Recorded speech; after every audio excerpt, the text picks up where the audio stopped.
Hello everyone, welcome back to my channel ছিনে পাতার গল্প। আমার সাথে সবাইকে স্বাগত। তোমরা কেমন আছো? আশা করছি তোমরা ভালো আছো। আমি অনেক ভালো আছি। এখন বাজে 1:10 আর আমাদের এখানে টানা 2 ঘন্টা থেকে 2.5 ঘন্টা বৃষ্টি হয়েছে। আর বৃষ্টির ফল দেখতে পাচ্ছ, রাস্তা কত জল জমে গেছে। রাস্তার এই সাইডগুলোতে অনেক জল জমেছিল, এখন জলটা দেখছি কমে গেছে একটু। আর মানে রাস্তার জলটা এখনও রয়েছে। এই জলটা পুরোপুরি ক্লিয়ার হতে হয়তো 10 থেকে 15 মিনিট লাগবে। তো যাই হোক, প্রচুর বৃষ্টি হয়েছে, প্রচুর বৃষ্টি মানে মানে বৃষ্টির স্পিডটা খুব জোরে ছিল। 2 ঘন্টা থেকে 2.5 ঘন্টা বৃষ্টি হয়েছে। আর রাস্তার অবস্থা ঠিক এই অবস্থা। আমি এসেছিলাম কাজে, তো আমার লাঞ্চ টাইম হয়ে গেছে 1টা থেকে 2টো অবধি, 1 ঘন্টা লাঞ্চ টাইম। তো আমি বেরিয়েছিলাম কিছু মেডিসিন নেওয়ার ছিল বলে।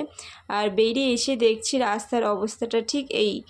আর শুধু আমাদের এই এলাকার বলে না, অনেক এলাকায় কলকাতায় দেখবে জল এরকমভাবে জমে, কিন্তু কিছুক্ষণের মধ্যে আবার জল পাস হয়ে যায়, জল থাকে না। তো আমার বেশ মানে এই সিচুয়েশানটা তোমাদের সাথে আমি মানে এনজয় করলাম, আর তোমাদের সাথে সেটাকে তুলে ধরলাম। আমার কী বলতো, বৃষ্টির জলে মানে দৌড়াতে বলো বা একটু খেলা করতে খুব ইচ্ছা করছে। মানে এই যে বৃষ্টির জলটা দেখেছি, ভাবছি নেমে গিয়ে রাস্তায় মাঝখানে হাঁটি, কিন্তু হাঁটা যাবে না, কারণ এটা পুরো মেন রোড, দেখতে পাচ্ছ প্রচুর গাড়ি যাচ্ছে, আমাকে জলের সাথে ডুবিয়ে দিয়ে চলে যাবে। তো যাই হোক, আমার বেশ ভালো লাগলো, তাই তোমাদের সাথে শেয়ার করলাম। টাটা। তোমাদের দিকে বৃষ্টি হয়েছে কিন্তু অবশ্যই কমেন্টে জানিও।